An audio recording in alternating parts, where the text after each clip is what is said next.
Wait a minute, I already told you. I didn't cheat on my husband. I insisted, my voice trembling with a mix of frustration and disbelief. But my mother-in-law and husband were relentless, their accusations flying as if they were undeniable truths. No, it's not like that at all, I quickly denied, trying to make them understand. But my mother-in-law wasn't having any of it. My son is sterile, she declared, her voice cold and unwavering. So there's no way you could be pregnant. If we got a medical certificate, it would prove your affair, though we don't even need one. It's perfectly obvious. Before I could respond, my mother's hand suddenly struck my face with a stinging slap, silencing me. I turned to my parents, hoping for support, but they just stared back at me, their expressions distant and disapproving. My name is Anna. I'm a 34-year-old office worker, and last year, after several years of dating, I married William. We both have careers, so we share the household chores, maintaining a balanced and stress-free life. William is amazing. He can cook, clean, and do laundry, and I'm truly grateful for that. Our newlywed life has been blissful, and I was certain it would continue this way. From the moment we got married, I've wanted to have children. In my 20s, I was all about my career, but seeing my friends happily raising their kids made me long for one of my own. But now, as I approach my mid-30s, conceiving has proven difficult. Though our marriage has been full of happiness, there have been moments of deep discouragement. Still, I held on to hope that we'd one day be blessed with a baby. Then, one morning, I woke up feeling nauseous. Could it be? I grabbed a test kit, my heart racing, and when the results showed positive, I was in shock. Could I really be pregnant? Shaken but hopeful, I called in late to work and rushed to the hospital. Yes, you're definitely pregnant, the doctor confirmed with a warm smile. I can hear the baby's heartbeat. Are you sure? I asked, barely able to believe it. Absolutely. You're in your 3rd month. Congratulations. You should get your maternity handbook too. I couldn't hold back my tears of joy. I was over the moon and couldn't wait to share the news with William. On my way home, I stopped by the supermarket, picking up food with a heart full of excitement. I imagined William's reaction, hoping he'd be just as overjoyed as I was. Maybe he'd even cry, and we'd embrace in happiness. Even after I got home, I couldn't stop smiling. I cooked dinner in the best mood, anticipating his arrival. Finally, when William walked through the door that night, he noticed the feast I prepared. Wow, dinner looks amazing today, he said, loosening his tie. I couldn't stop smiling as I looked at him, eager to share the news. Guess what? I'm pregnant, I announced, expecting an outburst of joy. Instead, his face froze in surprise. What? Pregnant? I nodded, waiting for the happiness to sink in, but his reaction took an unexpected turn. Whose baby is it? He asked, his voice sharp and cold. What? I stammered, taken aback. I asked you whose child it is, he repeated, his eyes narrowing with suspicion. What's wrong with you? Of course, it's yours, I said, my voice trembling with confusion. He sighed heavily, shaking his head. I'm sterile. What? I whispered, my heart sinking.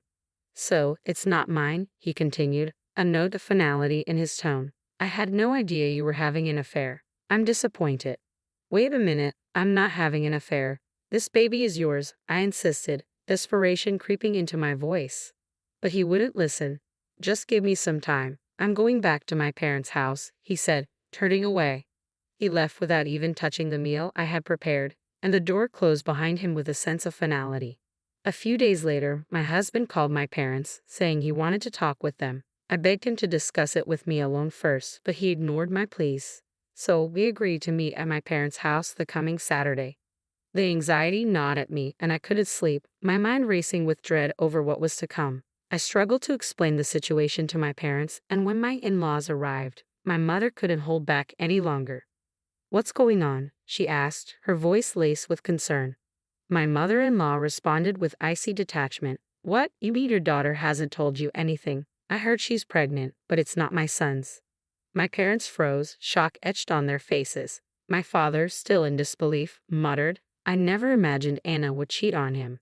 I guess I was the only one who thought they had a strong marriage. Wait a minute, I interjected, my voice shaking.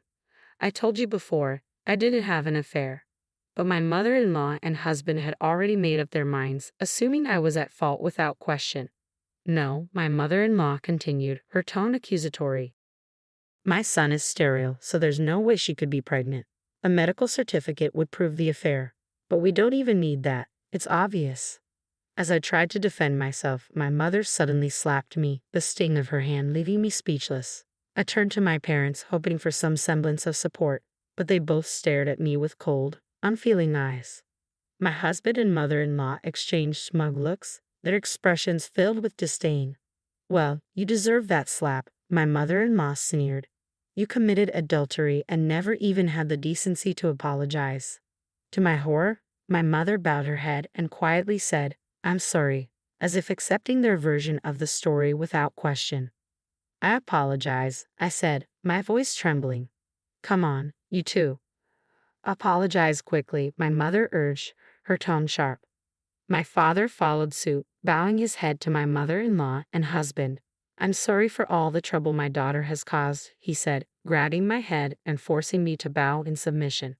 I brushed my father's hand away, desperate to make them listen. Please just hear me out for a minute, I pleaded, but they refused, their anger only growing.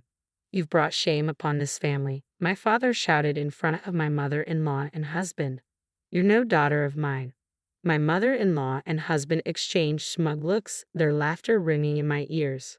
Oh my, they disowned you, my mother-in-law sneered.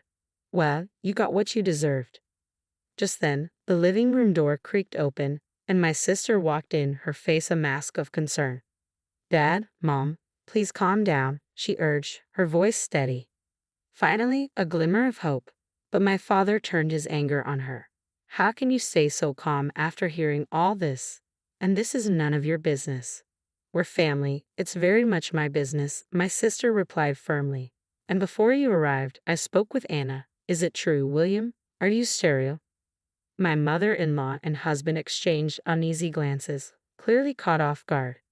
Could it be that your sister suspects us, William? My mother-in-law asked, her voice tinged with uncertainty. No, of course not, William replied, but maybe it's time we address this with some facts. My sister remained calm, ready to uncover the truth. When did you have the examination? My sister asked, her voice laced with suspicion. My husband and mother-in-law exchanged uneasy glances. He hasn't had any tests, my mother-in-law admitted. What? I froze, disbelief washing over me. My sister looked equally stunned. Then how can you be so sure he's sterile? My mother-in-law bristled. Are you trying to intimidate us? He hasn't been tested, but it's true, she insisted. How can you be so certain? My sister pressed, her tone unwavering. With an exasperated sigh, my mother-in-law began to explain. My son was married once before when he was young. They were together for 7 years, and she never got pregnant. But right after their divorce, his ex-wife conceived. Clearly, my son was the reason they couldn't have children. Now do you believe me? She demanded, her voice dripping with certainty. This proves that he's sterile, and that you must be cheating on him. She looked at me with utter contempt. The idea that you'd cheat on my son and still want to stay married to him is repulsive. You're a disgusting woman, you know that. My husband nodded in agreement, his expression mirroring his mother's disdain. Yes, you are. You've even dared to bear a child that I couldn't have. You've insulted me beyond words. I was utterly mortified. That wasn't proof that my husband was sterile, but I didn't have the knowledge to argue back. Desperate, I glanced at my sister, silently pleading for her help. She noticed my distress, gave me a reassuring nod, and began speaking again. I understand why you might think there's an issue given your past experience, she said calmly. But you can't definitively say your son is sterile based on that alone. There are couples who have children after 10 years of marriage without any fertility treatments.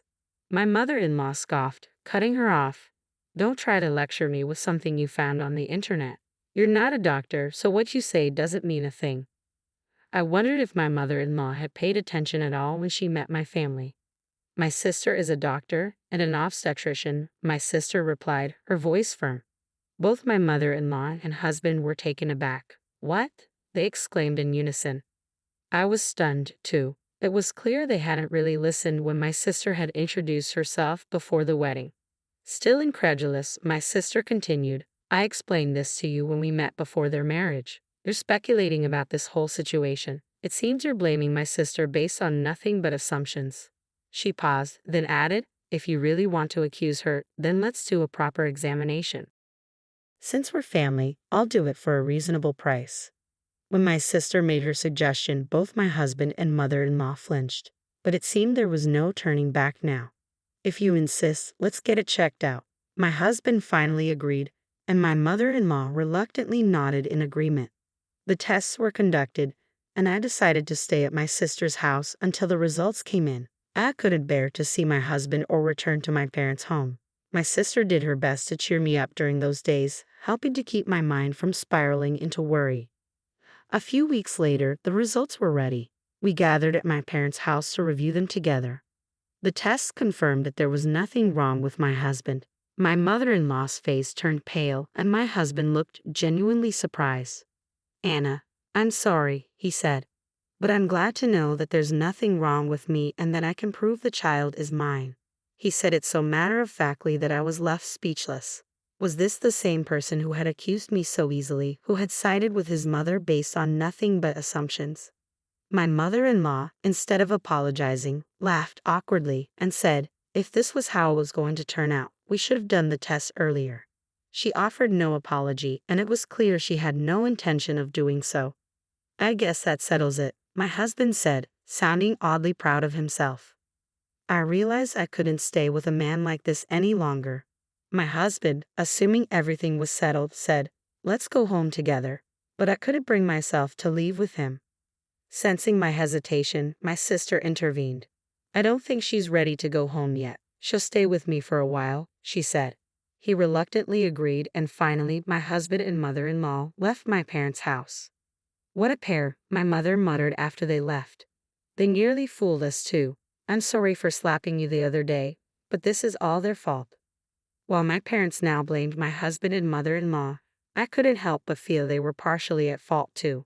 My sister took me back to her apartment, and the moment we arrived, I felt a wave of relief wash over me. I broke down in tears. My sister didn't say a word, she just held me, comforting me in silence. I was terrified by how everyone had doubted me, looking at me with cold suspicion. In the midst of all that, my sister was the only one who stood by my side. I was so grateful that I had confided in her the day before the meeting at our parents' house. She went out of her way to come and support me, and I couldn't thank her enough. I stayed with my sister for a few days to recover, both physically and mentally. During that time, I made a decision. Together with my sister, I went to the house where my husband was staying. When he opened the door and saw me, he said, "Welcome home. I've been waiting for you." But his smile faded when he noticed my sister and another person standing beside me. Who's this?" he asked, confused. "This is my lawyer," I replied calmly. "Lawyer?" My husband's face went pale. "Why did you bring a lawyer?" "I can't live with you anymore. I'm here to ask for a divorce." He looked shocked, panic washing over his face. "Wait, what? This is so sudden. You can't just ask for a divorce out of nowhere." "It's not sudden," I said firmly. "After everything that's happened, this is the only option." The lawyer stepped in, explaining the fact that you and your mother accused Anna without any basis as grounds for divorce, and the fact that you concealed your supposed infertility from her, knowing she wanted children, is a significant issue. I don't think my husband expected this outcome at all. He nodded, but he seemed to be in shock. With him standing aside, I packed up my belongings and returned to my sister's house. After that, all communication with my husband was handled through my lawyer. I demanded compensation for the emotional pain and suffering he had caused me, as well as a fair division of property and child support. Thanks to my skilled lawyer, I was able to secure all of these. On top of that, my mother-in-law and husband had spread rumors in our neighborhood and at his workplace, claiming I was having an affair. I sued them for defamation of character. Not only did I receive additional compensation, but they were also forced to retract their statements and apologize to everyone they had misled. As a result, both my husband and mother-in-law lost all credibility and have since become socially isolated.